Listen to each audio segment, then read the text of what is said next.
We're Hardcore Wrestling Radio.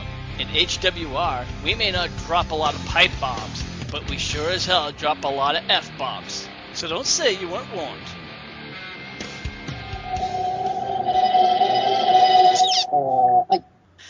And with that, welcome to Hardcore Wrestling Radio. I'm the Shining Star Rick Star, and of course we got the whole crew here. We got Andy. Andy, welcome to the show. Hello and welcome everybody, and thank you for tuning in for another...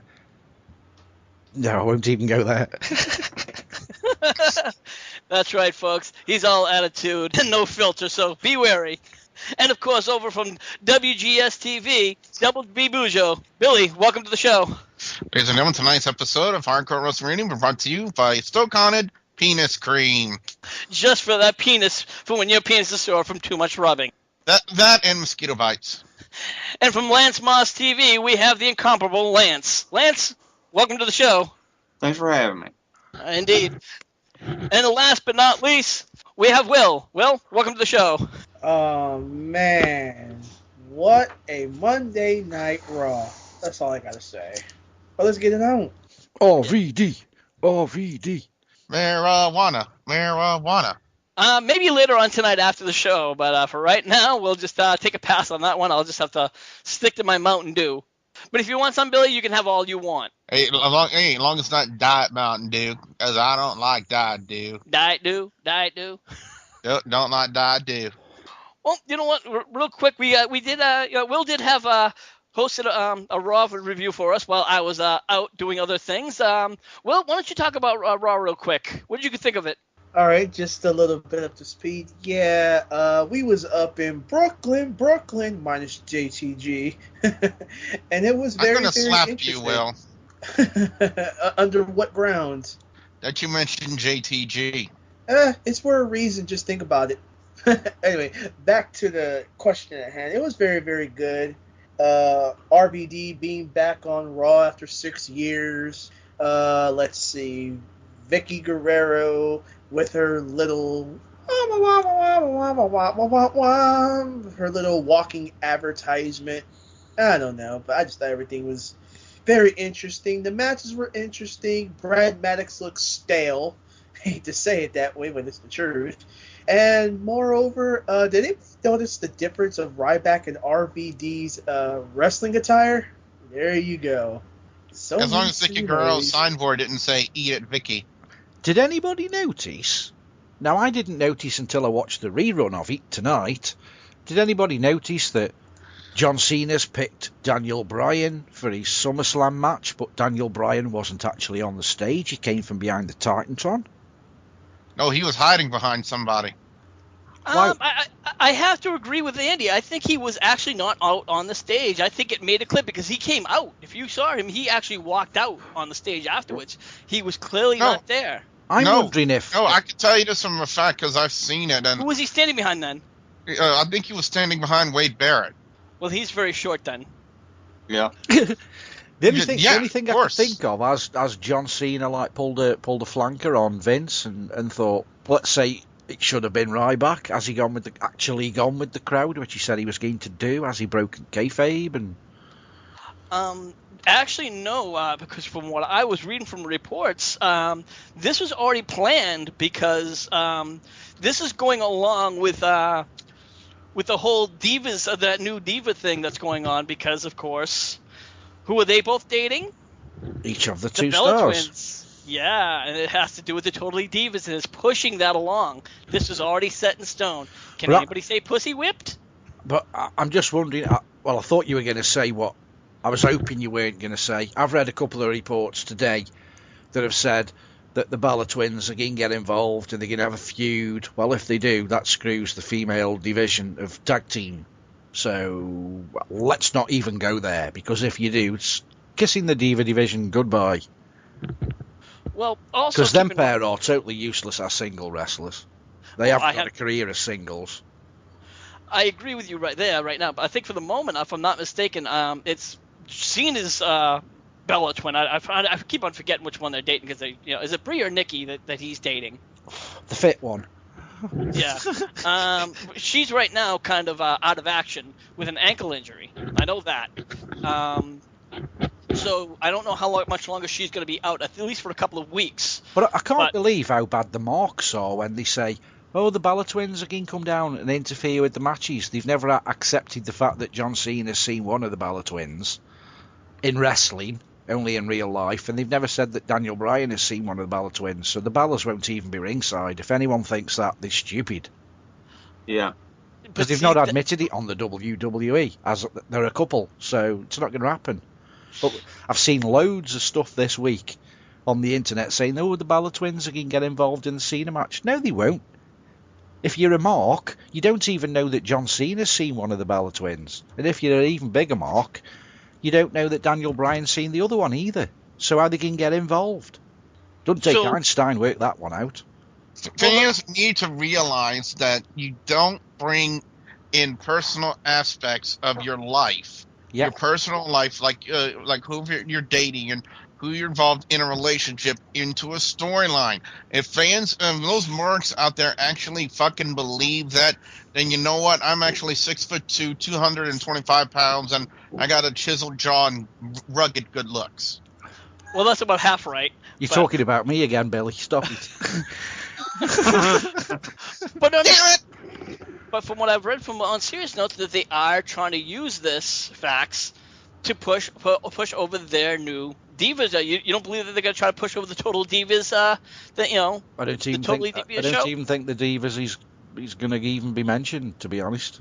Okay, fair enough. That's my honest opinion, because they can't really get the Balors involved, because people will think, hold on a minute, don't they look a bit like friendly? Daniel Bryan's got his arm round one and John Cena's got his arm round the other. What's going on here? But let's be realistic. The internet's known since, I think, Christmas. Even before that Daniel Bryan and John Cena are dating the Balor twins. It's no big secret. Yeah, it's no big secret, but there's still marks out there that really believe that wrestling's real. It's still real to me, damn it. Those are people who are like 12 years and under.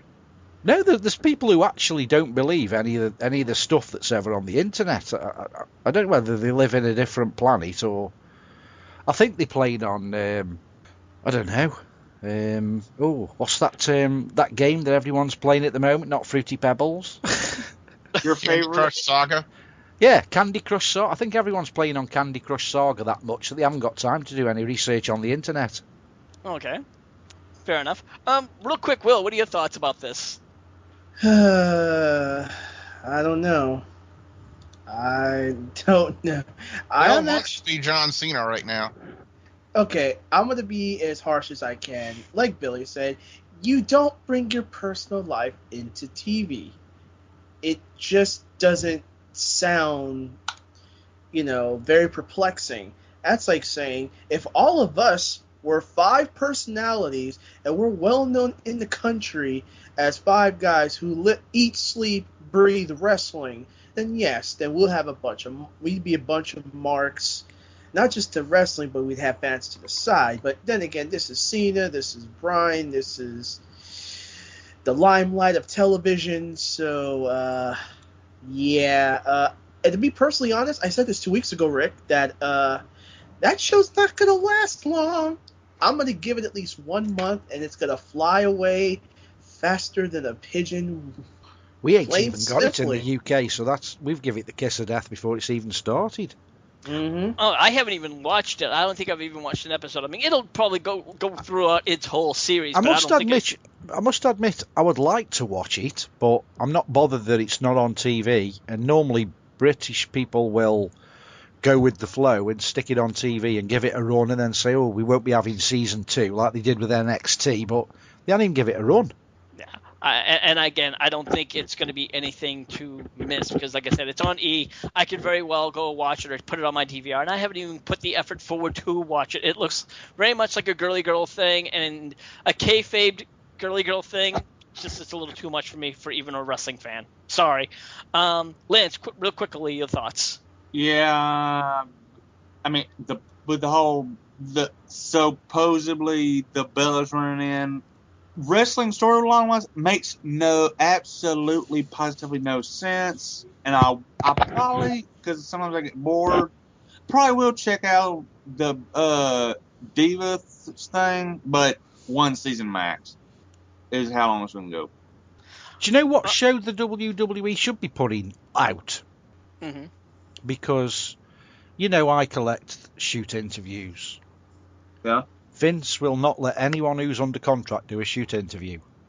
Because he doesn't want his wrestlers to break kayfabe. I don't know why. They're very popular. Loads and loads of people watch them. And it's a good way of learning about the wrestling industry. Why doesn't he have a show where they just have a wrestler each week and they're asked personal questions, nothing to do with wrestling, like what's your favourite drink, what's your favourite thing you do when you're not wrestling, just stuff so we can get to know the person as an individual and not just as, so we can get to know Adam Copeland, not Edge.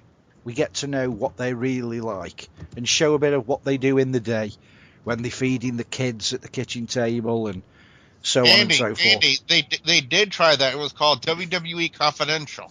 Yeah. They should do it again then, in my honest opinion, because who wants to watch a load of divas fanning around, putting lipstick on and whatever it is they do on the show? Because I can't imagine it being very watchable, apart from the odd 13-year-old boy sitting there with his Kleenex tissues between his legs and his tackle out. You know what? I'll be honest with you. I seem to like, and it's not the WWE product, so to speak, but I mean, there is that show called Wrestle Talk. And Wrestle Talk seems to be really, really good. Why WWE, after all these years, who knows that, hey, there's all these other talk shows where they do all these, shoots, would just say, you know what, maybe it's time. I think Vince is so scared because he has his method and doesn't want to step away from his method. I think, eventually he's going to wait. Triple H is going to wait until Vince keels over, and then Stephanie and Triple H will finally say, yeah. When is he finally going to, though, realise that 99.9% of the people who watch wrestling know it's all, I don't like using the word, but it's fake, it's storylined, it's scripted, so predetermined. Yeah, it's still real to me, damn it. He goes ranting again. Let's see the people for who they are. Let's get to know them as human beings. But he obviously doesn't want to do that. It scares him too much, I think. He still lives in this bubble that if I say that John Cena's broke his foot and he's just having a couple of months off, then he's broke his foot. When we all see him in Walmart signing autographs like we saw Triple H a couple of years ago. Supposedly, had a bad shoulder injury and was at fucking Comic-Con signing autographs and picking up young kids and having the picture taken with a damaged shoulder. Oh, yeah, sure. Yeah, and again, moving on real quick, I believe Lance had a question which was very similar to what we were talking about John Cena at SummerSlam. Lance, you had a question? Okay. If you could have any past wrestler in the WWF/E from the past face John Cena for the title at SummerSlam, who would it be? Ooh. Magnum TA. There's only one person I'd pick, but I would like him to be fighting CM Punk, but it'll never happen, so I'll have him fighting John Cena, and that's Austin. Billy, your call? I was thinking about Magnum TA. He was really good in NWA before the accident that ended his career. I mean, he was very heavily involved with the Four Horsemen storyline, and he's one who really took to using the belly-to-belly suplex in the 80s and really made it a finishing maneuver, and he was really over with the fans, Magnum TA. So I would have to pick Magnum TA during his prime. All right, Will? Wow. Well, there is a long list of wrestlers. If I would have to really pick one to face Cena, I would have to say I'm going to be crazy. No, Quackenbush would take him to the limit. No, I'm going to look around the marks of TNA, and I'm going to say AJ Styles. All right. You know what? Believe it or not, I would like to say in his heyday, even though he was never in the WWE, I would say I'd like to see Sting. Why does everybody... It's as though, and I'm not knocking your choice, but why is it when anyone mentions anything like big or a dream match in the WWE, Sting's name always comes up. Why are we so like hooked on seeing Sting in the WWE? You just answered your own question. He's never been. Because he's never been in the WWE. Because, I mean, I followed Sting's career way back when he, first defeated Ric Flair. That's way back in his heyday. That's when he was like the Beach Sting. I then followed him when he first became the Crow Sting, when, WCW turned his back and he became the Crow, and everybody thought he was joining the NWO, and that didn't happen. And then when he debuted in TNA, he's gone everywhere. He never really set foot in the WWE. I mean, he did have that one night on Raw when WWE purchased WCW, and they had that one night where they did the dual cast. Yeah, but he was never had WWE rank. Exactly. I honestly don't think. I personally think Sting is like Edge. His word is his word. And he's always said he will never, ever, for any reason, go to the WWE. I think he will get a Hall of Fame, but I think Vince will ask him to be in the Hall of Fame whether he's working for TNA or not. People seem to think, oh no, he's got work for the WWE again, the Hall of Fame. I don't think Vince is that bothered now. But yeah, I don't think Vince is that bothered now whether they're working for the WWE or not. I just think it's everyone's dream to see Sting in the WWE. And if he wants to keep his credibility with me, he should not do it. Should not do it at all. Because he's said that many times on TV and various different talk shows, I ain't ever setting my foot in the WWE. Ever. Well, let me clarify. When I said who would I like to see him face it, I didn't say now. I'm not in his heyday. Now it would just be a moot point. So, you know what I mean? It's just, I don't think Sting would be able to match up with John Cena, because I know John Cena would just beat his ass. I'd hate to say it. Sting's an old man. I'd love to see Steiner back in his prime versus Cena. That would also be another great one. Well, can we ask you to clarify, Rick or Scott? Big Papa Pump. Yeah, because the guy that used to wear the thing on his head looks like it's supposed to be worn inside your trousers. Well, that's because in his college wrestling days he got an injury which resulted in a cauliflower ear. Yeah, to me, he was a complete douchebag. The two Steiners, I couldn't get on with that guy at all. He might have been the toughest. You didn't like the dog-faced gremlin? No, probably of the two, he was probably the better wrestler, but I don't know. Again, it's that star quality. Likes him that much.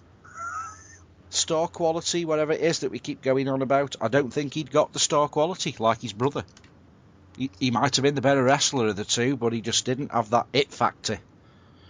That magic it factor. Just didn't do it for me, and didn't do it for quite a lot of people, because where is he now? All right. Well, we're going to move on real quick. We're going to talk, I believe you wanted to talk about the Ring of Honor tournament that's going on right about now. Yep, that's right. I want to talk about the 15 men that are in the tournament for the vacated Ring of Honor Heavyweight Championship, with one more in the helm. And here are the list of people that made it into the tournament. We have Unbreakable Michael Elgin. We have Paul London and Brian Kendrick, for those who remember WWE Tag Team Wrestling back when they were there. We have Jay Lethal. We have Matt Haven. We have Sanjay Dutt, Roderick Strong, the Italian Brawler Tommaso Ciampa. We have Adam Cole, B.J. Whitmer. We also have Mike Bennett. Remember, folks, he dropped the Prodigy gimmick. He no longer has that gimmick. Kevin Steen. And there was just one that was announced. The winner of the 5-man fan vote was ACH. So we have 15 people. So what Ring of Honor is doing is making it a 16-man. Now, on July 27th, they're going to have Adam Page versus Ring of Honor's newest wrestler, Silas Young. So basically, I want to say is, folks. Oh, I forgot. Mark Briscoe, Jay's brother's also in the match. Sorry, forgot about Mark Briscoe. So folks, out of all these 15 people and winning on number 16, who do you think would win this Ring of Honor tournament? If you know all these names, what do you think? Because of Matt Taven, I love his gimmick. If you don't like me, drop your pants. I'm going to be honest with you. I don't follow Ring of Honor as much as I should have. Some of the names that I am familiar with is Paul London, Sanjay Dutt, B.J. Whitmire, let me see, Brian Kendrick. These are all some great names. Let's see. Jay Lethal. Jay Lethal, of course, from, he was great in TNA. Black Machismo. Yeah, Black Machismo. Yeah. Absolutely. And I think Mark Briscoe is also possibility. Those are my top few that I was really think. I think Jay's brother Mark could really make it. Did they say whether Jay was gone from ROH? Because I know that he was supposed to be. They were both supposed to be gone. Then there's like rumor that he dropped it. What exactly happened, Will, with the situation? Well, there was no other reports other than what I know is well, from one of the reports. Sorry, I'm over here mixing my words. Yeah, because I was also reading about it too. I guess things were pretty much back to normal, and everything looks 100% go for Jay Lethal. Now, what I don't understand about all this is, I'm going to say Kevin Steen is going to play a wild card in this. He is the former Ring of Honor champion. And you know who I'm surprised that's not in it? But though he can throw an evil promo, and he's done this last couple weeks, Matt Hardy. Because he was the one that had that big feud with Kevin Steen ever since he jumped into Scum. For those who probably don't know, it's another group. It's like a Nexus. It's already disbanded. Yeah. That's already disbanded in the way. I'm surprised Hardy's not in it. I never saw Hardy as a big contender. I'm sorry. That's just my thoughts. I'd personally, out of that list that I'm looking at now, the only person that shines for me is Brian Kendrick. Then they need to watch some Kevin Steen matches, because you guys are missing out. I gotta go Steen myself. You guys gotta watch some of the work that Kevin Steen does for a big guy. This guy is phenomenal inside the ring. You got to give this guy a chance. Yeah, but the problem is, out of all them people, all them names I'm looking at there, there's only really two, because I assume they're looking for their next big star. There's only Jay Lethal and Brian Kendrick that can actually go in the ring and cut a decent promo. The others can go, or they can't cut a promo, or they can cut a promo and can't go. Them are the only two guys that I can see in that list that can do. You have never seen everything. Adam Cole cut a promo about his feud with Matt Hardy in Ring of Honor? Don't even know who Adam Cole is. Wow. Not got a clue. Do not have a clue who he is. Adam Cole is the Ring of Honor television champion, and they had a couple of good matches back in April. With who, sorry? Who are we talking about? Adam Cole versus Matt Hardy back in April. Well, I've seen, if that's the guy, I've seen Matt Hardy fight somebody in TNA, Ring of Honor, because I didn't even know that he was in Ring of Honor. And excuse the French if you're listening, get your little kiddies out of the room now. It was the biggest clusterfuck I've ever seen. It was like two geriatrics in the fucking ring.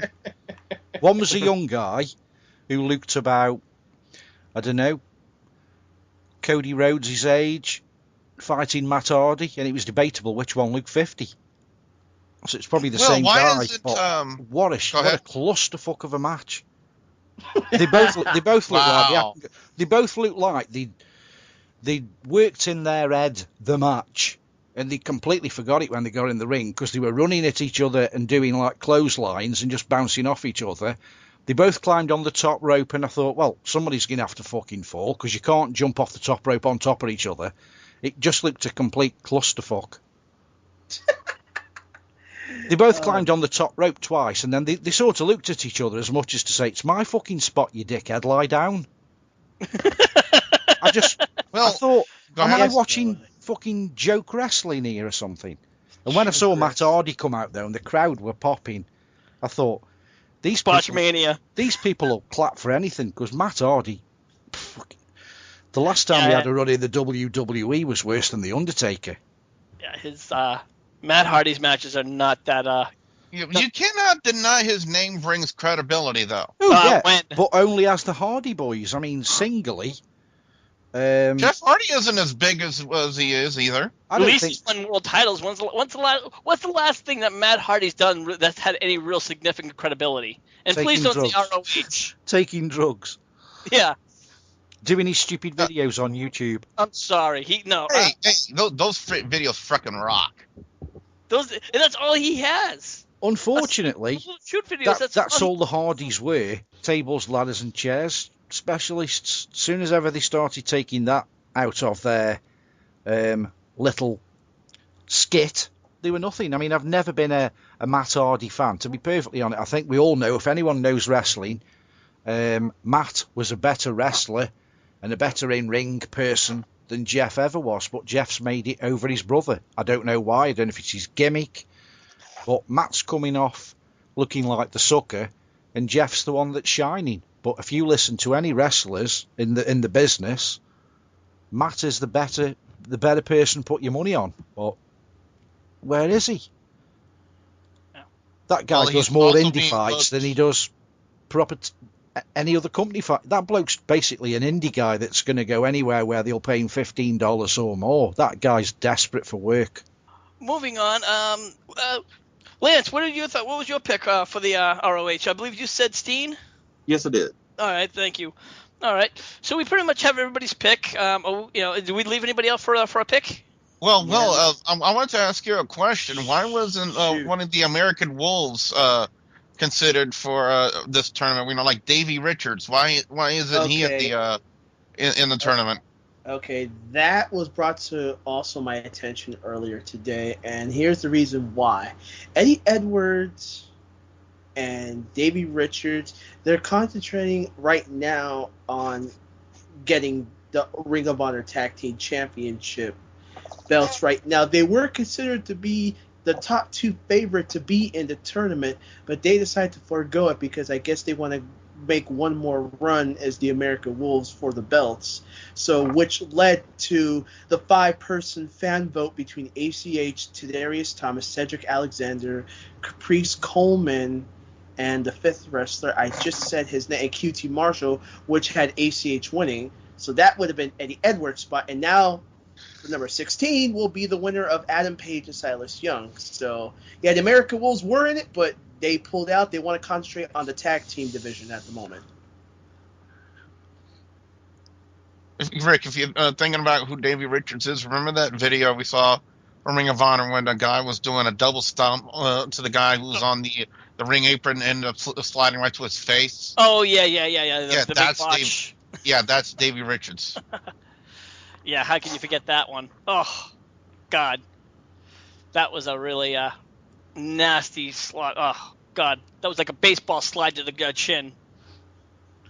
All right. Well, we're going to move on right along here. For those of you who have not yet gotten into the WWE new 2K sports game, the Ultimate Warrior is now finally signed a deal with the company and is apparently burying the hatchet with the World Wrestling Entertainment. You know why? Because the fucker needs money. That's why. If you believe that, you're a bigger mark than the people that we broadcasting to. He said, "Cha-ching, would you like me in a video game?" And he's thought, "Yes, thank you. I will say Vince is the nicest looking bloke in the world. As soon as I've got that paycheck in my bank account, I'll go and shoot him in the forehead." Well, he's pretty much saying, the deal was specifically with 2K Sports, not with the WWE. And he says, right now, he goes, the better thing is right now we're not fighting. Meaning the WWE is not fighting. They never have fought, they're only in his mind. I mean, have you ever seen Vince retaliate to anything that he's ever said? Vince just doesn't give two shits what the Ultimate Warrior does. He never has done. Well, I mean, the WWE made those accusations that, he held him at quote-unquote ransom at SummerSlam. Was it SummerSlam 98? Yeah, but we're talking at WWE now that have had everybody on tenterhooks with the, dare I go there, the 97 screw job. That was a work. And I agree with you that to a point. A lot of people agree that might be a work. That's everybody benefited. Everybody benefited in that so-called screw job. Yeah, but let's get back to this for 1 second. Let's talk about You know what? Can I weigh in on something? Sure. I really feel that Jim Ultimate Warrior Hellwig does not deserve the fandom and the credibility that he is getting, because what has the guy done? He has put on makeup on his face, ran to the ring, cuts the worst promos you have ever seen, and just runs around worse than John Cena. What the fuck has this guy really done? Really, what has he done? Remember. I mean, I think. I mean, everybody. He's not a catch style wrestler. The guy cut like the worst promos. He never understood what the guy was talking about. That's the issue there. We'd got a gimmick. I mean, if we're going to go down that road, what's Randy Savage ever done? What's The Undertaker ever done? A gimmick. That was his gimmick. And I hate to say it, you know what? He is as recognisable as all. Wait. Let me go ahead. Well, in respect to Randy Savage and Undertaker, they were loads more talented and actually did more shit in the ring than the Warrior ever fucking did in his goddamn career. Thank you very much. So you would say that Randy Savage is far more talented than the Ultimate Warrior. Would you agree to that? Yes. Okay, well, let me ask you one thing. Who made most money? Yeah, who made more money? Because he certainly wasn't Randy Savage. Randy Savage was almost broke when he left the WWE. That's a fact. Yeah, but how long was it before the Warrior got picked back up by WWE in their pale attempt to win the Monday Night Wars? 5 years. The only thing is, I mean, people seem to think that to make it big in the WWE, you've got to be the best wrestler, you've got to be the best this, that, and the other. You just got to have a gimmick that the fans like. He sold He was a John Cena. He sold merchandise. The fans loved him. Kids Would you listen to Ultimate Warrior on commentary? Would you listen to him on commentary? He's not a commentator. No, but I wouldn't listen to John Cena on commentary. I wouldn't listen to Austin on commentary because they're not commentators. Well, let me say this. I have to listen to JBL, and I say it week after week, that guy sucks worse than fucking Taz.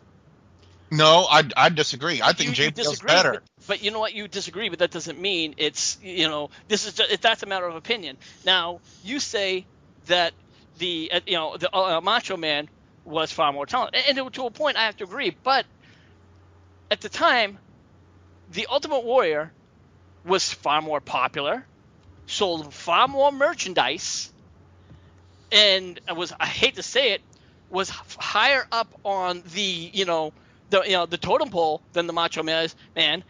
That the Macho Man not hit 1, not 2, not 3, but 4 elbow drops on the Ultimate Warrior. The Ultimate Warrior kicked out, and then hit him with his power press slam, and then hit him with his drop. It was like that little power drop, and pinned him.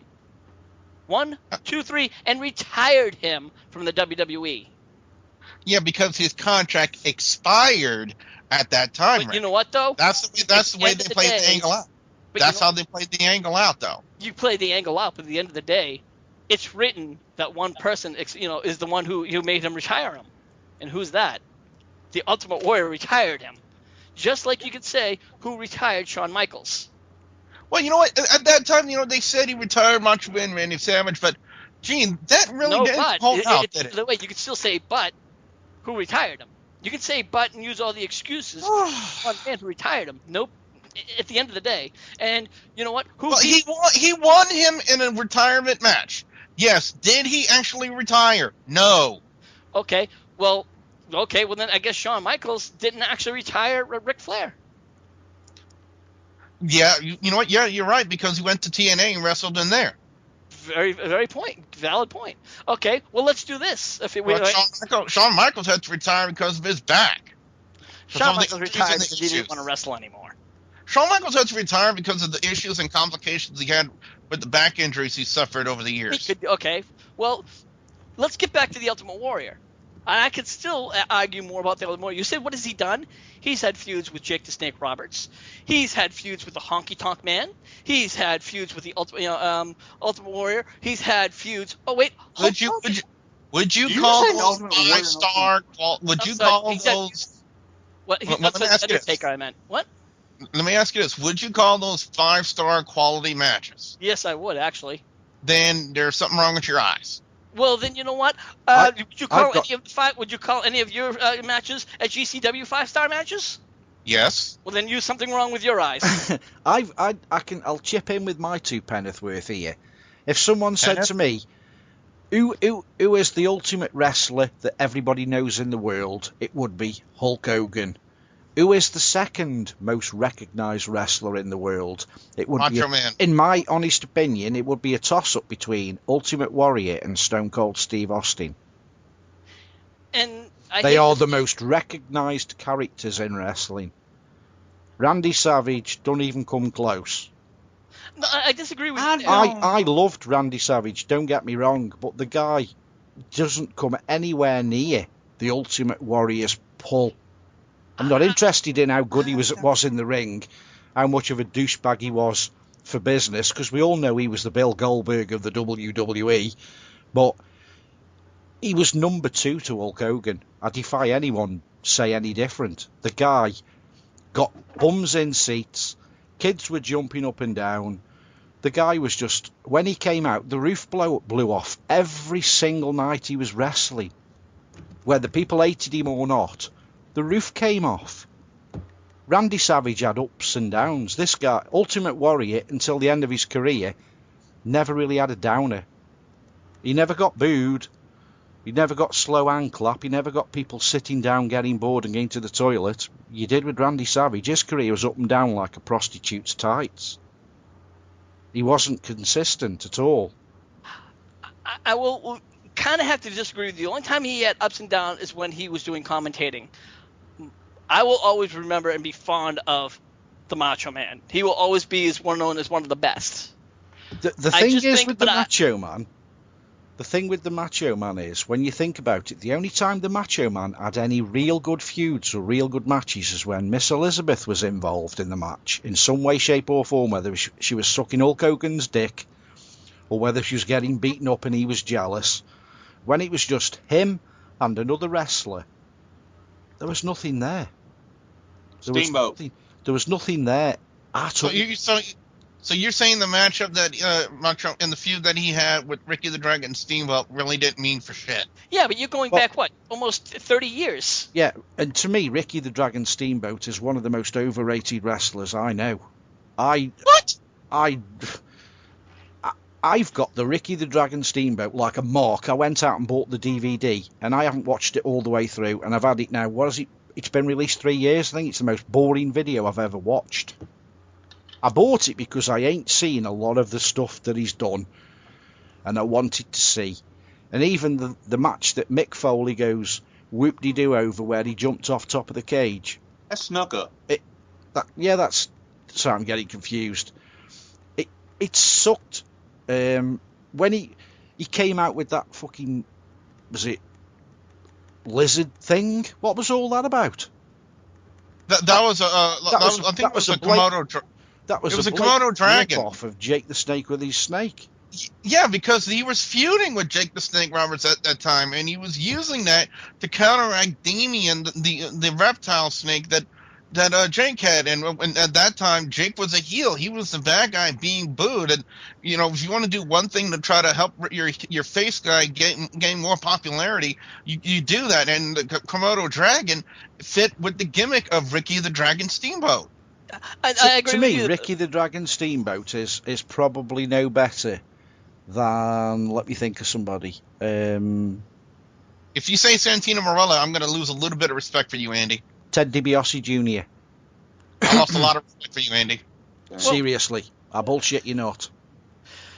But we're getting way off track here. I mean, like I said, I understand that some people don't like the Ultimate Warrior because of that he disappeared for several years and all of a sudden come back, kind of like The Rock. But you know what? People kind of like Hulk Hogan. Hulk Hogan's really never left. He's always been in wrestling. Yeah, but you can.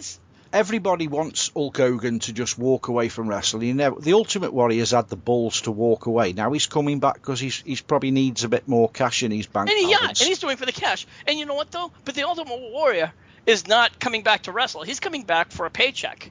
Do I think he should come back and wrestle? Absolutely not. He's coming back for a paycheck. At least he's got the balls to say, you know what, I'm coming back for a paycheck. The Rock comes back and saying, oh, no, I'm coming back home, and I just love wrestling, and everybody just marks out for that bullshit and buys it hand over fist. Do you know what will be? Buy that shit. Do you know what will be the proof? And I'll make a statement now on the radio show. Play this back in 12 months' time. I will guarantee everybody plays wrestling games on YouTube, and they should. Here's me kicking the Ultimate Warriors. Or I guarantee, when that game comes out and the Ultimate Warrior's on that game, there'll be more people playing as the Ultimate Warrior than there will Randy Savage if Randy Savage is in the game. Period. And I agree with you. And you know what? I have no doubt that the majority person that'll be played will be the Ultimate Warrior. And, you know, there'll be so many Ultimate Warrior marks. You know me, I'm a big mark for Stone Cold Steve Austin. Did I play him on the new game when Austin was a character? No. Well, let's get the other guys' opinions real quick because we haven't really given them a chance. Lance, what do you think about the Ultimate Warrior coming back for a short stint, or at least kissing and making up, so to speak, with WWE, or kind of burying the hatchet? What are your thoughts on it? Possibly making up. Well, they did sign the Rock for that crazy ass deal, so I could see it happening, but not really likely. But for Hall of Fame, could be. I don't think he's got makeup for anything, because really, what has he done wrong? What really has the guy done wrong? They just don't like each other, basically. Yeah. No. Okay. Well, let me chase it with you. Do you think the Ultimate Warrior deserves a Hall of Fame induction somewhere down the line? Is it my turn yet? It's your turn now. Yeah. You know, as always, you know, me and Randy, when we get Randy say Andy, when me and Andy gets into it, we kind of get into get into it. That was more Andy and Billy. Rick was feeling Randy for Andy. I'll argue with anybody. Get somebody on the line now. I'll argue with them. All right. That's my role. Yeah, you argue with a fly on your balls. Oh wait. Yeah, so me. That's got my love child. Mosquito that was in his ass. Yeah, that's got my love child. I think we broke Bill. Okay, no, you guys didn't. Okay, I'll answer this one as honestly as possible. I did not follow Ultimate Warrior's career as much as Macho Man's. But to answer your question, Rick, of all that controversy of him wanting a lot more money after WrestleMania 6 and everything like that, I don't believe he deserves it. I don't think he believes it. I don't believe he doesn't deserve it because of the many plays that he did asking Vince to have more money. I don't know if anybody remembers that, but I certainly do. After WrestleMania 6, he wanted more money. Yeah, he supposedly held them to ransom, but the thing is, if you know the Ultimate Warrior, if the Ultimate Warrior says something to you, he wants a contract and he wants it signing there and then. Do you really think that he's going to go at... The story goes that he said to Vince, if you don't pay me, I can't remember, I'll just pick a ballpark figure. If you don't pay me $2 million, I ain't getting out and I'm going to fuck over your pay-per-view now. And Vince says, okay then, do the match and I'll pay you when you come back. Ultimate Warrior don't work like that. That's a load of bollocks, that is. That's complete bullshit. Because the Ultimate Warrior would not have gone to that ring without a guaranteed paycheck. Vince says he let him go to the ring, fight the match, and then screwed him over by saying, I ain't pay you. Bye. Ultimate Warrior don't work like that. If it's not, if all the I's are not dotted and the T's are not crossed, he would not have put his trunks on and fought that match. That's a bullshit story. Yeah, but really is. Yeah, but who is he to go up to your employer and like Vince McMahon and say, you know what, 5 minutes before your main event, and I believe it was a SummerSlam because I believe it might have happened at the same event where Macho Man and Randy Savage and Miss Elizabeth were getting married, and I think it was wasn't it like I'm trying to think it was Hogan and Warrior taking on Slaughter and It was like the guy. It was the Iron Sheik, but he was going by another name, like Colonel Mustafa or something like that. Yeah. And another guy, Colonel Agnog. I think he was also a heel in AWA as well, because I remember seeing him there.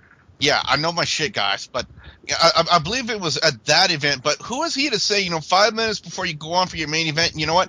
I'm not going to go on, and I'm going to ruin your entire show if you don't pay me this certain amount of money. But that's what I'm saying. It never happened. It's just in Vince's head. That's just a story to sell DVDs, that is. That never happened. I've just explained why it never happened. The Ultimate Warrior, when he was having a feud on YouTube, said he would have a match with Kevin Nash or Hulk Hogan, but he wants the contract signing before he does nothing. No, I'm not scared of you, Mr. Hogan. Sign the contract, match is on. No contract, no match. And that's what he would have done with Vince. If the contract ain't signed, mate, I ain't going out. So that's just Vince trying to sell DVDs. Yeah. And that's why that's another that conversation never, in my opinion, that conversation never took place. That was just bullshit. And that DVD that the WWE released, the Rise and Fall, the Ultimate Warrior, was just a kick in the balls for the Warrior because he didn't like the Ultimate Warrior and what he stood for. And what he stood for was exactly the same as Goldberg. He was just a money-hungry bodybuilding whore who had no respect for wrestling. And Vince tried to pull his career apart. Where you can actually understand what the Warrior was saying back in the WWF. But that's just him. That's just the way he is. I mean, could you understand? Could you understand Kane when he first came out? My name is Kane. There's a lot of guys. I'm going to hurt you. Let's try to redirect back the Will, but you know what? At the end, real quick, short. A lot of wrestlers have bad, have really bad speech. Let's say Brock Lesnar. But moving on, Will, back to you with your opinions and with Undertaker, Ultimate Warrior, Under Warrior.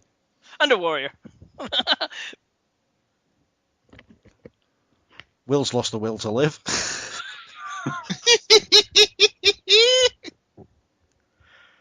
Shall we move on to Ric Flair? Yeah, you know what?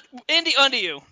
Woo! Oh, more troubles for our friend Rick the White-Haired Flair. Woo! An arrest warrant has been issued for Ric Flair over money he owes his ex-wife, Jacqueline Beams.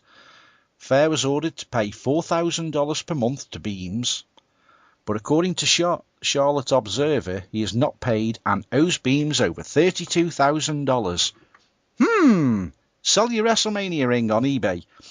A judge in North Carolina issued the arrest on July the 3rd. Flair can avoid jail time by paying his owed amount. He's got no chance. The bloke hasn't even got $32, let alone $32,000. The man whores himself for nothing as it is. Ric Flair's ex-wife is making harassing phone calls to his current girlfriend, Wendy Barlow Kidder, who was Fifi the maid in WCW. This seems to be a case of Ric Flair saying, you want to mess with my family? I'll mess with you type deal. Ric Flair hasn't got 32 grand in his bank account. There ain't no way he's going to avoid this. The only way he's going to avoid that is if Dixie puts her hand in her drawers and bails him out, or somebody like Hulk Hogan, because that man's potless. I've got more money in my bank account than he's got. Andy, that was a mental image I didn't need. Thank you.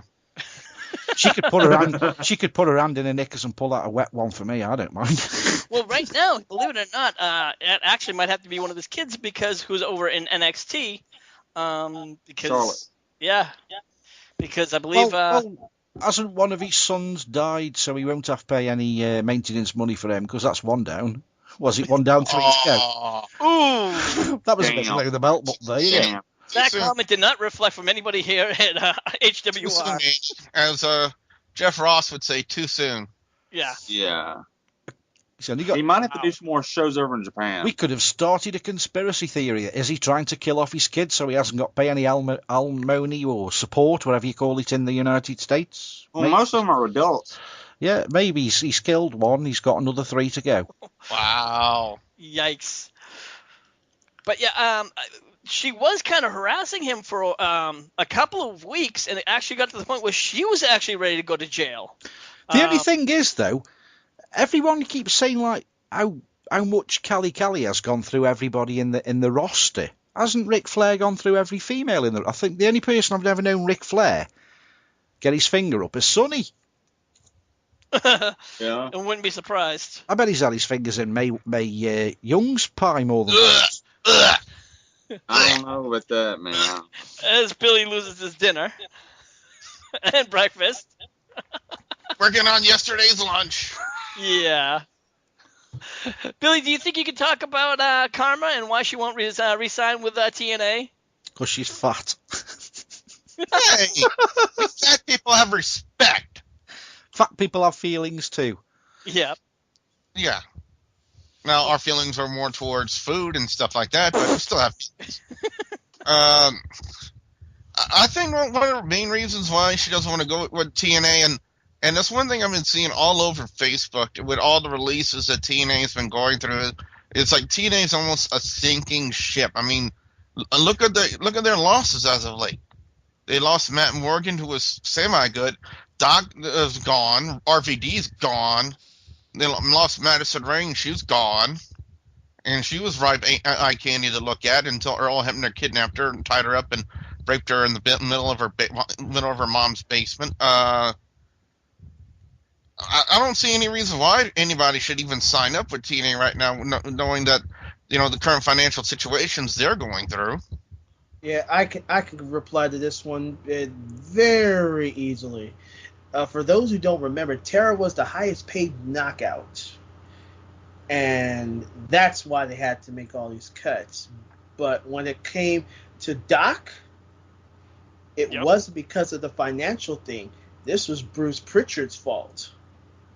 Which also supplies to the fact that why RVD did not resign with TNA. So Bruce Pritchard quit being his dealer. So if you look at it from a different perspective, this was all Pritchard. And look at the situation he's in. He has a contract that he didn't want to restructure. So don't be surprised if late tonight or tomorrow Pritchard's going to be gone because he was stingy. Wasn't Bruce Pritchard fired from Ring of Honor and then went to TNA? Because everything Bruce Pritchard seems to touch turns brown and smelly. I wouldn't be 2 out of 2 if that would have happened, Andy. But all I'm saying is, if Pritchard is the type of guy that he is, and what you're saying about he being a Ring of Honor, it is madamantly true, then he's just one stingy ass bastard in a financial sense. I'm gonna believe it that way. Well, me and Rick had a discussion, and I think there were some guys on, I can't remember who it was, but me and Rick had a discussion, and we both came up with the same idea. I really think that Vince has sent these people in TNA just to crucify them. Bruce Pritchard's one of them. Yeah. Well, the question... Hulk Hogan's the second. Eric Bischoff. And you really have to start to wonder with these... And my favourite friend's also with them. Dusty Rhodes is actually, he's over in NXT. He's now the general manager of NXT. He's moved now. Vince has had all these big high power people that he supposedly let go. Do you really think Vince is going to let these people go? No, he's let them go with his blessing to screw the company over. That's a conspiracy for you. Yeah. Well, that's exactly what he did with WCW. Let all the big stars go. And look what happened to that. I think when the NWO took over WCW, that was Vince's idea. No, I disagree with that. No. I think that was the NWO was not the brainchild of Vince McMahon, and I gotta disagree with you 100%. That was all the concept of Eric Bischoff, believe it or not. Yeah, but who was Eric Bischoff originally working with? He was working with... He was writing with the WWE originally. He was just a writer for the WWE, then jumped ship to WCW. He was with ESPN, and especially when AWA started. Yeah, and then he went to WCW. He was working under Jim Ross. He jumped over Jim Ross, had Jim Ross fired. If you get one over, because everyone says people like Eric Bischoff and so on, and even Ted Turner. If you have one over on Vince McMahon, he never forgets. He's like a dog with two bones. And I think what he Do you did... really think he'd have Eric Bischoff back in his company when he won the war? Has he ever had Ted Turner? No. Eric Bischoff? Yes. But because they were working in cahoots. But I think this time you may be a little bit closer to being right this time. Do I think that maybe he might have sent a couple of people in to TNA to kind of keep an eye on things to make sure that they don't rise to power? Yeah, very well possible. But with TNA, with the WCW, I don't think he started coming. I don't think he started coming from a mile away. I think he got hit hard. So, but with TNA, he's making sure he doesn't get hit hard because he knows that they're a threat. Yeah. So I think very well. And the fact that, let's be realistic, right now, TNA is really getting hit hard. I mean, they're losing a lot of great rosters. I mean, first they started losing a lot of their gut checks. Do you know what doesn't hold true, though? Mm-hmm. You can check this out. Any of the people listening to the show can check this out on Wikipedia. I can't remember who it is, but Dixie Carter's parents own some national power company. It's not an hidden fact that her father could buy Vince McMahon out twice over. Her dad is a proper billionaire. Vince McMahon is a billionaire wannabe. If you check the stats out, Vince McMahon has never, ever been a billionaire. Fact. He's never earned $1 billion. He's never hit that $1 billion. It was all kayfabe. It was all bullshit. He's never been a billionaire. Dixie Carter's father's 2-3 times billionaire. So people keep saying that the company's running out of money. All I can say is her father's stopping wasting money like it's going out of fashion. If that isn't the case, then they're not having money issues, because it's a fact. You can check it out on Wikipedia. Her dad, let's say out of the top 500, her dad would be number 300, and Vince McMahon would be way at the bottom at number 500, not number 500.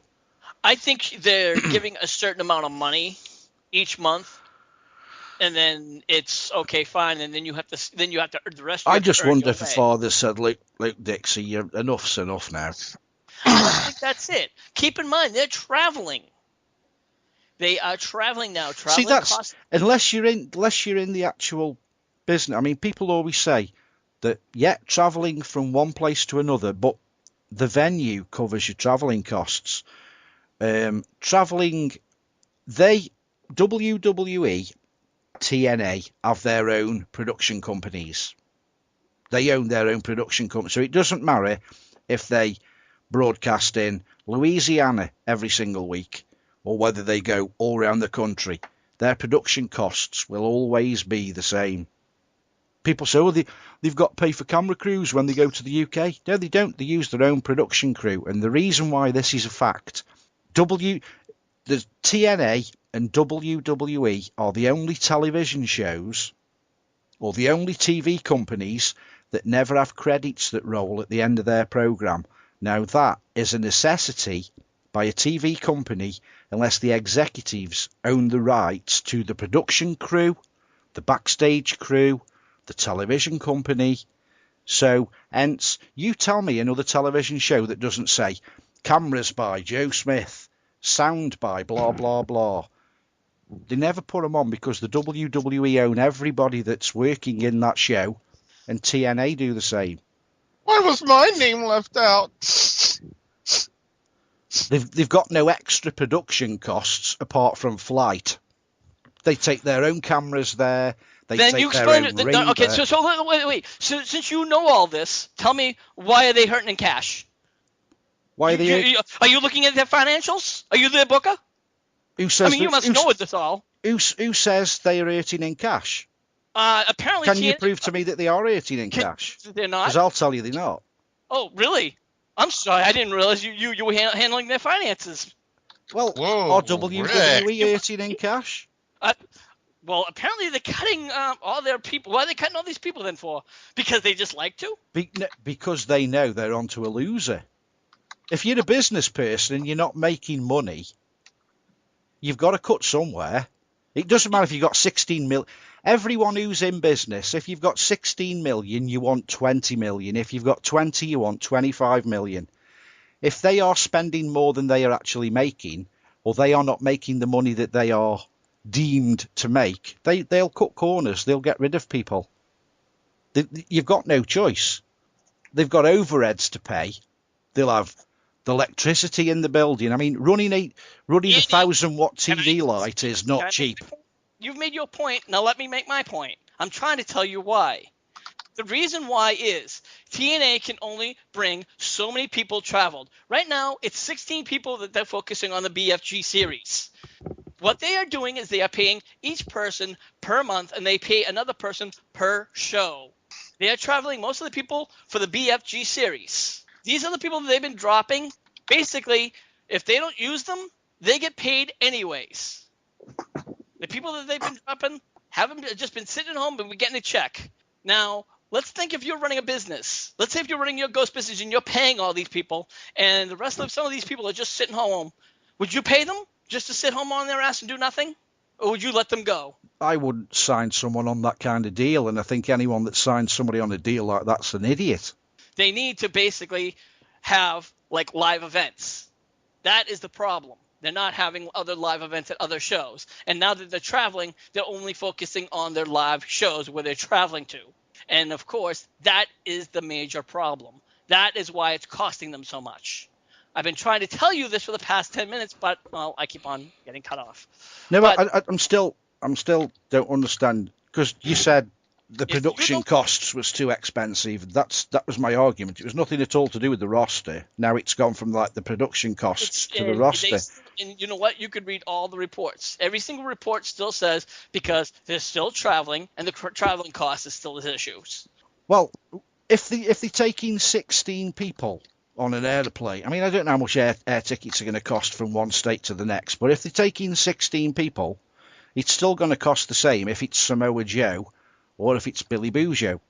They're still going to cost, the tickets are still going to cost the same, so that shouldn't make a scrap of difference who they take. Yeah, but the point though is, would you rather take 16 people or would you rather take 35 people? But surely they don't take their full roster when they're only having 16 wrestling. That's the point, Andy. They're cutting down their roster because they're not using their whole roster. They're not using their whole roster, so they're cutting the roster. They're letting them go. They're trimming it down like idiots. I'm not saying what they're doing is smart, but that's what they're doing and why they're doing it. But why are they doing it though? Because right now they're focusing on traveling. What they need to do is realize that they have to travel in other ways.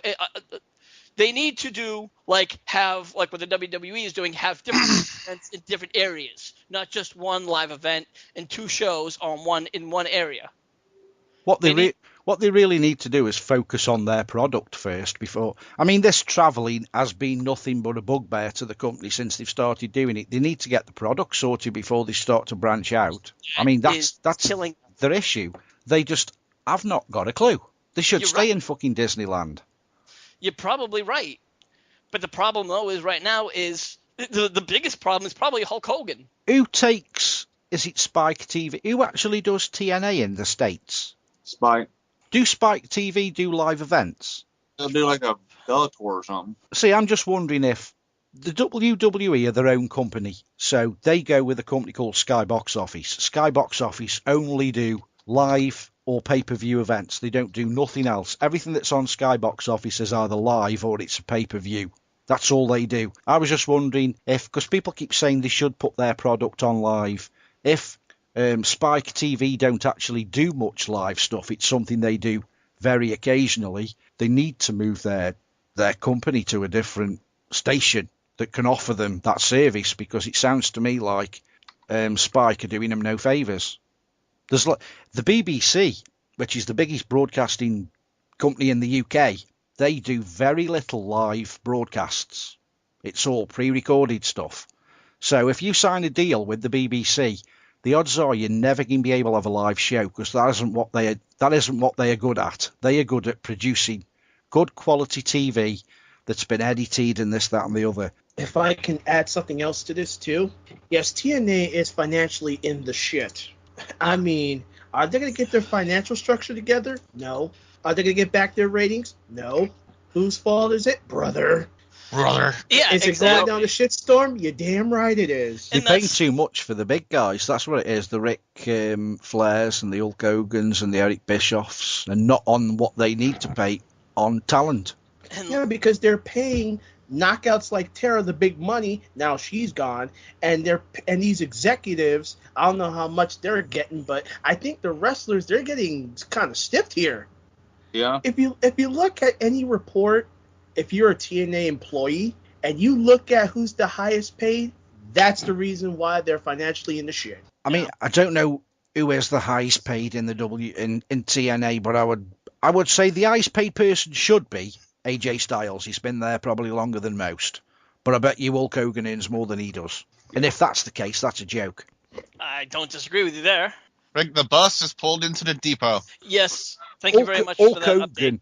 Hulk Hogan should be thankful for a $50,000 a year contract, because he brings nothing apart from Hulk Hogan. He doesn't bring anything to the product at all. And HWR fans, we're bringing in James from the bus. Welcome, fellow brother, into the show. The bus doors are now open. I'll see, Billy. All right, Rick, should we get him caught up?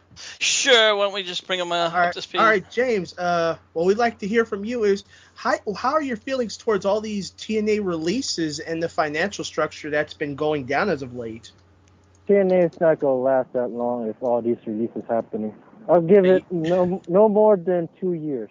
I said 8 months at best. All right, what else we're talking about? Oh, yeah.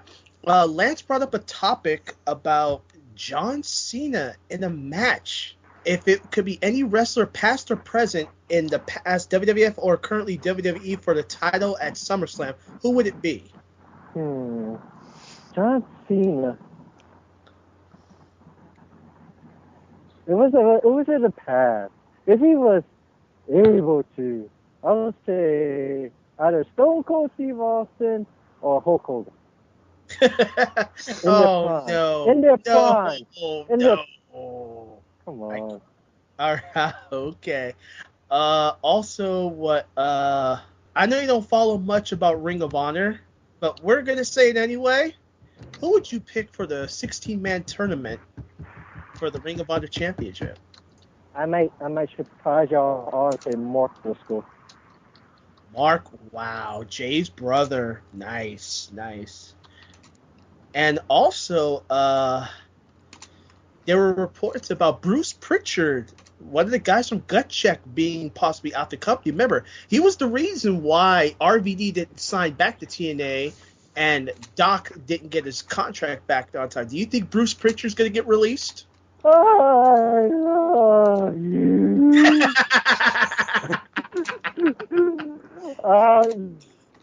Yeah, I think he's gone. I give him 2 months. I give him 5 days. James, you sound like you're running. Am I running? It sounds like it. I give him about 48. 48 hours. Lance says 48 hours. I give him 5 days. Hey, all right. Billy, I have a better microphone than it's rather not staticky. You actually sound more clear. There you go. All right. You've got a better microphone. Who sold you that one? Because they're taking the piss out of you. It's called. You got it from Ashton Spears. If somebody told you that's a better microphone, I'd take it back and make them wear it. I was gonna say this is the Apple earphones, okay? Oh, it says all then Apple. Take the cord out of it, might sound better.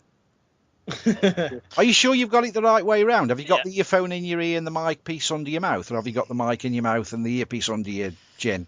Does that sound shit? I have it right. I just don't need to put it more closer to my mouth. No, it sounds muffled as shit. It sounds proper crap. I guess Andy has a couple things he wanted to talk to us about. I'm just looking. Even Brian Knighton has posted, I am asking my friends and fans not to purchase Rolling Stone magazine this month because it has an idiot terrorist on the cover. Yeah. You know, I can't figure out why they would even bother doing that. It just makes no sense to me. I understand that Rolling Stones is all about sensationalism. They're all about controversy. I mean, they even posted Saddam Hussein on there at one time. Why? What's the point? Honestly, when I first saw it, I thought it was a young picture of Bob Dylan. Then I looked at who the hell it really was. It's in the words of Eric Bischoff, controversy creates cash. Honestly, it's a music magazine. Why the hell is this some bitch on there? Rolling Stone is not a music magazine. It was founded as a music magazine, and then it just turned into whatever the hell it is now. Yeah, Rolling Stone was originally like the first rock magazine of its era, and then, like Lance said, it just turned into TMZ overnight. Basically, yeah. TMZ mixed with like Newsweek or something, with 1 or 2 pages of music. So, getting back to wrestling, what did you guys think about, real quick, Money in the Bank ladder match, pay-per-views, offhand? Did you think it sucked? Did you think it was great? I don't like the waste a Money in the Bank pay-per-view. I don't think it deserves its own pay-per-view. Should be back at Mania. Yeah, it should be just in a pay-per-view, not have its own pay-per-view. I can agree with you to a point. I definitely agree that it definitely killed WrestleMania because people would look forward to, like, hey, WrestleMania, Money in the Bank. But they also now have the 2 Money in the Banks. They have, I guess you can we'll call it the Raw and SmackDown one for right now. Do you guys like who won the Money in the Banks, for that matter, at least? Damien said no. For me, it's like... For you, it's eat a taco and shut up. Hey, that's cold. God damn. Hey. I don't know what he said, but Billy, go ahead. Something like go look at a picture of Sonic with a duck in his steel chair. Yep. Yes, thank you. Have we got Kenny on the phone call? Oh, God. Don't make me call Jim Hellwig for you, James. Well, person. Bring it. Unzip your hood, Kenny. We can't understand the words you're saying. Anyway, Damien Sandow, I think, will possibly do good for it. As far as Randy Orton, I really didn't see Randy Orton. I didn't see that one coming, to be honest with you. I was thinking maybe RVD or Daniel Bryan would have walked away with the Money in the Bank All-Star briefcase, but they went with Randy Orton, so I'm interested to see where they take it from here. I could see where they could take Randy Orton. Damien Sandow was more of a surprise for me. All right, Will, your thoughts? Let's see. Should I even go back a couple years or a few years? Yeah, I think I'll do that. I think the best Money in the Bank pay-per-view was back in 2008. Why? Did anybody see that sick-ass move Shelton Benjamin did? Well, I hate to correct you, but you know what? I'm going to go correct you anyway, and I'm not going to hate it. There was no Money in the Bank pay-per-view in 2008. Thank you. Okay, first of all, you killed my shine. Your shine was a dull glow. So is your nightlight you sleep with. Anyway. Ooh. They're not supposed to know that. Shh. Well, I know Shelton Benjamin was inside some type of Money in the Bank, and I thought that was the best one. But this one, I'm kind of not happy about this one. I'm sorry. I mean, the only thing that was impressive about the SmackDown Rising All-Stars Money in the Bank was the opportunities that Rhodes and Cesaro, which was my pick, in which he didn't win it, they both came that close. As far as the Raw one goes, the All-Stars one, I just didn't like it, not one bit. I mean, who would have thought the Fluke himself, yes, Curtis Axel, for those who speak IWC, yes, we didn't expect him to interfere. When is Money in the Bank ever going to be a good pay-per-view again with actually intriguing moves? Just like the Tootsie Pop commercial, the world may never know. By the way, we are nowhere in shape or any form involved with TCW or Ulysses Lane, who claims to be with the IWC when he's just a big fucking dumb tool like Will. No, I'm sorry, James. And Lance, what are your thoughts? Honestly, the one thing that I absolutely hated, because I can see something coming from it, the fact that Randy Orton got Money in the Bank, I just hope to God they don't get back on the Cena Orton cycle of matches again. They just need one match and let that be done. That's what I feel. About 10, 15 matches to the end of the year.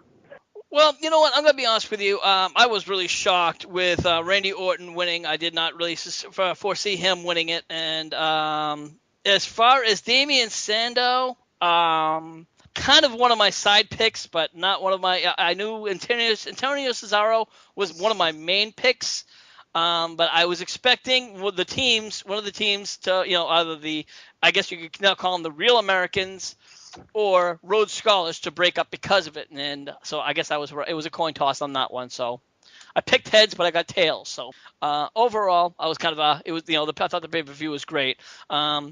And that'll do it for this edition of Hardcore Wrestling Radio. I'd like to thank all the guys coming on the show tonight. Andy, why don't you tell us where we can find you at? www.stokehaunted.com. And Billy, why don't you tell us all about WGS TV? It's hidden within the deep recesses of your mind. Please make sure you don't go over there. You'll get lost. Yeah, it's at youtube.com/WrestleGamer. I will be picking up back on reviews again, as well as the new episodes of GCW coming very, very soon. And also, be forewarned, you may not like biscuits after this episode of GCW. And then, of course, I'd like to thank Lance for coming on. Lance, why don't you tell us all about Lance Moss TV? Well, it's on Lance Moss TV on YouTube, and I do wrestling reviews, music reviews, album reviews, mask reviews, and whatever else pops into my head. And I'd also like to thank Will and James, who was a little bit late tonight, but for coming on in. They're both Instagib gurus. Will, why don't you tell us all about your Instagib, stuff? What we do on Instagib.tv is nothing but pure interactive gaming, video games, anything with gaming content. So we will not be showing Justin Bieber videos or Great Khali dancing, because that'd be just offending us wrestling fans. But other than that, come on through a good time. James, we told you to stop doing that, didn't we? All right. Really? Shut up. And where can they find you? What exactly? What's the you got a screen name and stuff like that? Yes, it is www.instagib.tv/Bay Area MVP. And I do think I have something coming up next week. I'm going to be doing a little tournament coming up in August. So stay tuned for more details. And I'm co-hosting. All right, James. And what's your screen name, James? Instagram.tv/Fatboy504, PHATBOI504. All right. And of course, always, if you like this show, make sure you hit that like button, and always follow us over at Spreaker.com/HWR Media, and always make sure you like us over at Facebook.com/Hardcore Wrestling Radio. So for all the guys here at Hardcore Wrestling Radio, this is the Shining Star, Rick Starr, saying we'll see you when we see you. Tonight's episode of Hardcore Wrestling Radio being endorsed by Stoke Haunted's brand new Penis Mosquito Cream, now fully endorsed by James Foundation, Chair Shots for the Homeless.